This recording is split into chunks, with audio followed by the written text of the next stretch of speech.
All right, guys, this is Floki with the Crypto Foundry. We're going to do a quick Bitcoin update. No webcam today. I look like shit, and I won't have you guys subject to that. So, without further ado, let's get started. Basically going to be covering two things today, the bullish count and the bearish count. Um, this is probably here my favorite count.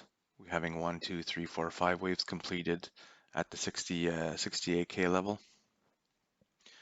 Have it coming down 5 waves here for A and a zigzag up for B. And here is where it gets really interesting.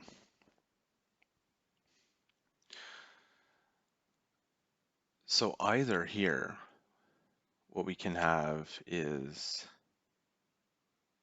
a very, very small, okay, let's just delete these here. A very, very small wave 1 and 2 up here. And then come down for wave 3. And up here in the bear flag, which is, this looks like a combo more than anything else. This is the bearish count, by the way. Up for 4, down for 5. Let's up these a bit. Submicro. Here is where we can count basically the subwaves of wave 3. This is what I want to show you. So you have like, it's tough here. Let's get the oscillators going and zoom in. Up, up. Zoom in some more. So this really makes sense here, I think.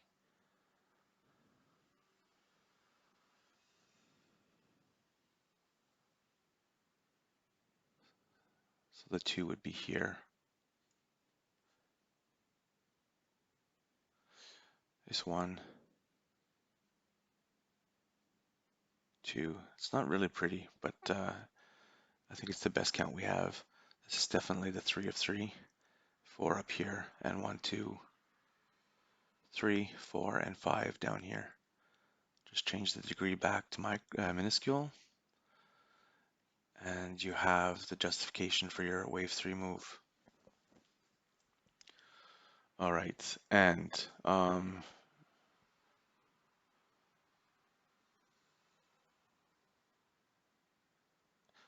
also we could change this up here, but it doesn't really matter. The important point is really identifying the wave 3 and the wave 5 and the shift into the corrective waves 4, all right? So now that we have that, this is a very, very nice structure. I think having this like this, you have an extended third wave, which gives really high odds for wave 5 here to be truncated, which means either falls short of the bottom of wave 3 or makes a double bottom.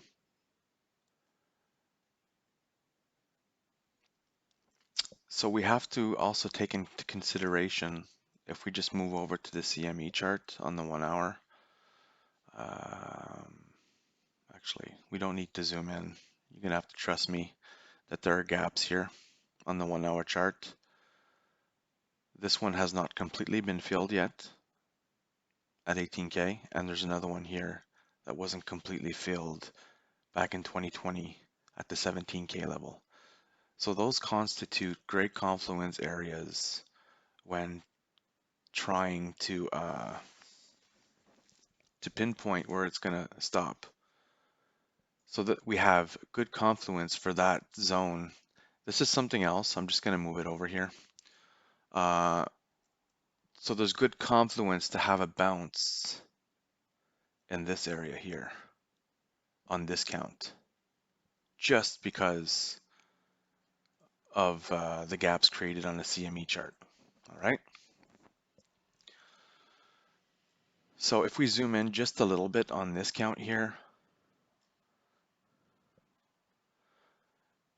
doesn't this wave one here, doesn't it look like the top of what we've seen at the very top here? Like something like this or something like this. It looks almost the same. If you zoom in really into lower time frames, it looks the same to me.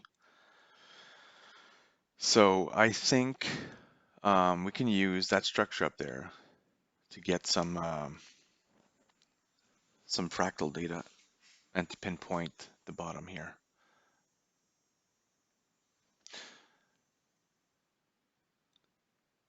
So yeah, this is a good point where I think Bitcoin might be going on the bearish case. And if I was super bearish, you guys seen that I had this zone here. So basically anything anything between 16.9, I guess, and 18,000 would be a buy zone for me. Don't sell your house. You could sell half of it, right? Okay, so that's my bearish count. Just gonna zoom back out, get rid of the oscillators, get rid of these here, so you guys can see what I expect. All right, this is expired. So you have your zigzag. You turn on the lines just for fun. And now that we have the subwave count done, you don't actually need to keep it right there. Add the lines. Sometimes I miss the lines that I remove from my charts. Lines make it sometimes easier to see, sometimes not. But I think in this case it's a must. And I'm keeping this line because there are a lot of confluence points on it. I mean, it held support here, it held support here, and when it lost, it retested and just dumped.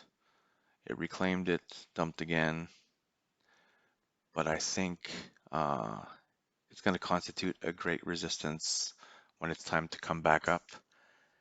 And if, let's say, we do this here, go down here, I believe that this will be maybe the top of wave one, back down, out, retest, maybe for a leading diagonal. So this is the bearish case. So I'm going to put it red like that. And by the way, this is macro. If we zoom into the 4-hour right now, I'm pretty sure if we hold on to this support, we should get a small bounce. So this is wave 3 of 5 maybe in this case. So I'm thinking maybe this was a shallow one in this case. So we might be looking at a 50% to 618 retrace. So I'm expecting us to regain this zone here, somewhere in this zone.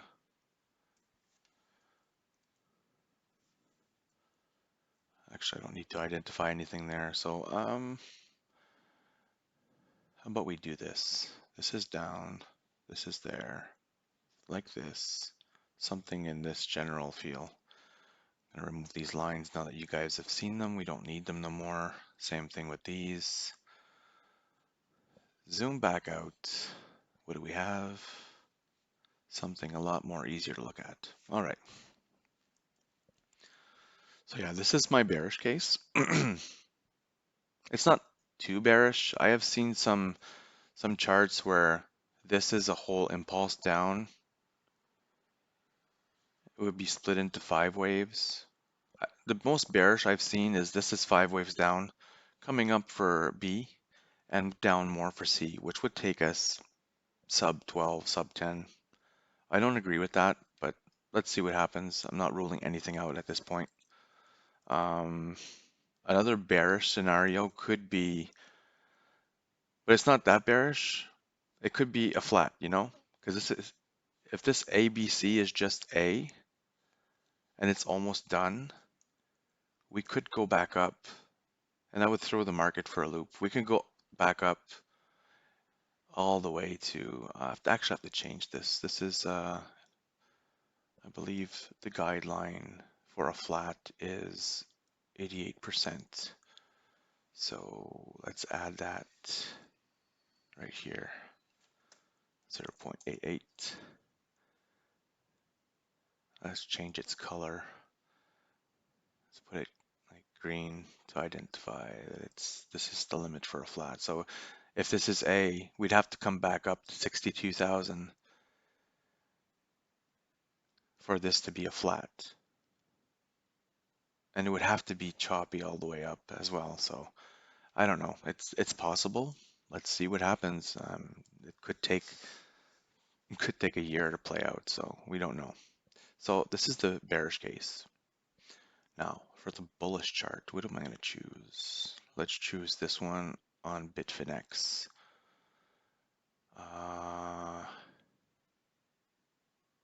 No, I don't want to use this one.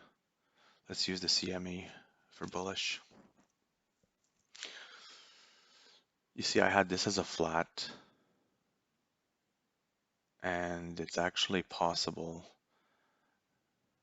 that this could be the count.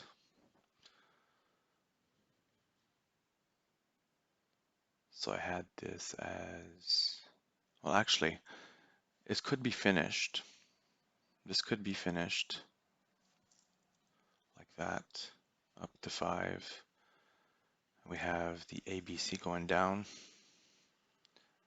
This finished.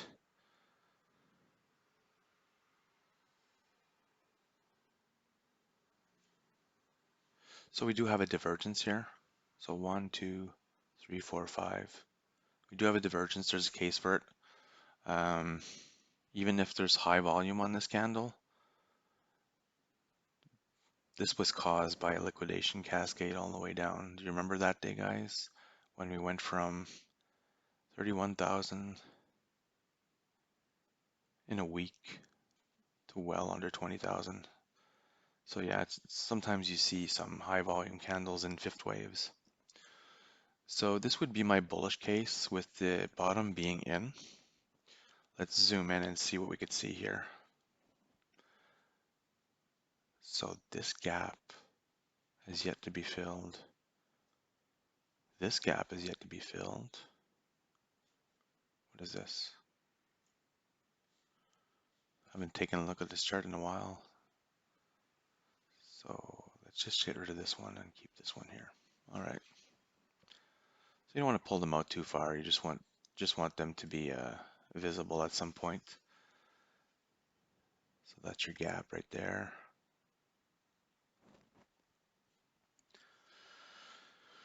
So what do we got? 5 waves down, leading diagonal. Leading diagonal. So let's draw the lines. This, like that. 1, 2, 3, 4, and 5. Draw the lines from wave 2 to wave 4. Somewhat contracting diagonal, right? And wave 5 failing to hit the top.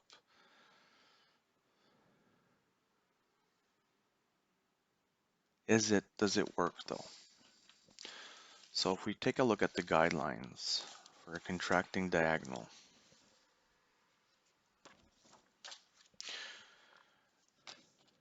wave 1 needs to be the longest. I think this disqualifies this count. So let's take a look.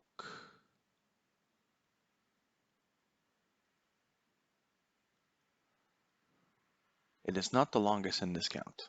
However, this could be your truncated fifth right here, subwave 5 of C.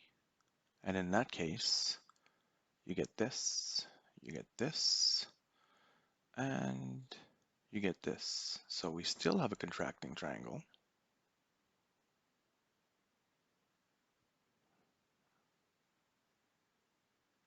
Contracting diagonal, sorry, lapsus, where wave 1 now becomes the longest.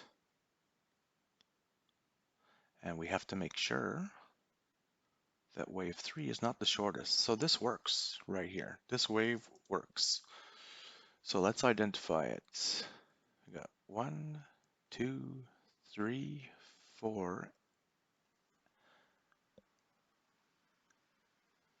5 up here. And this would be sort of a flat of something. Let's zoom in some more and see.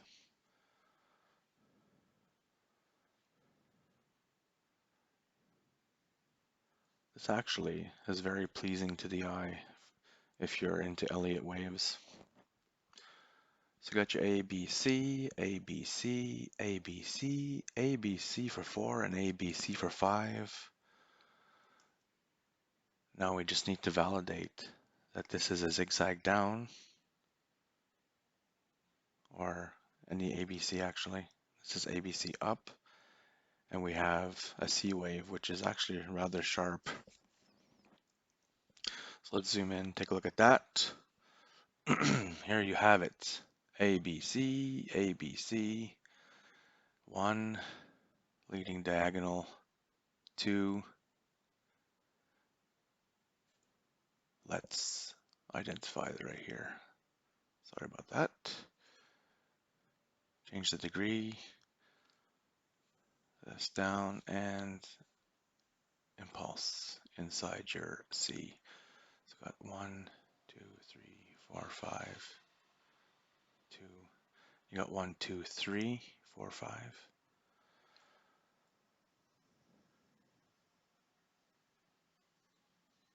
Probably something like this. Shallow 4 in my guess. Change the degree to minuscule. And now what happens is when you have a leading diagonal,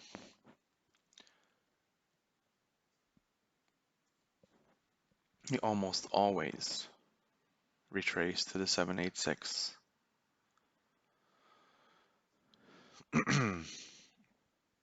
So this looks like a good spot as well.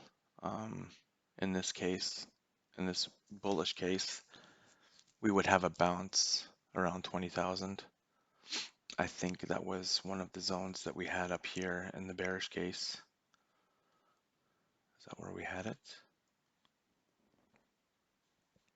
It was a lot lower.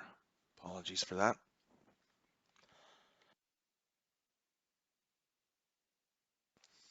All right, sorry about that. I had to cough. Back to CME. Here we have it. Okay.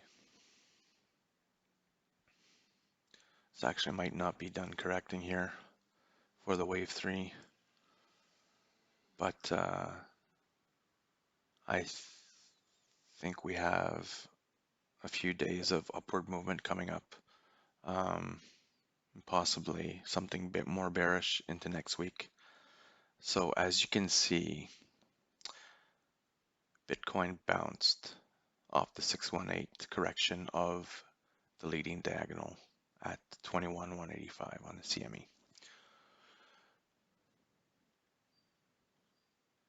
It's always relieving when you're slightly bullish to see that you get bounces on the 618.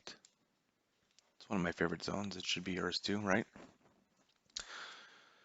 So yeah, this is my bullish take on Bitcoin. I want to know what you guys think about that. So give me a like on the video if you appreciated this content, subscribe to my channel, and let me know what you think of this. Follow me on Twitter at FlokiCrypto, TikTok at FlokiCrypto. I'll see you guys around. Thanks for showing up.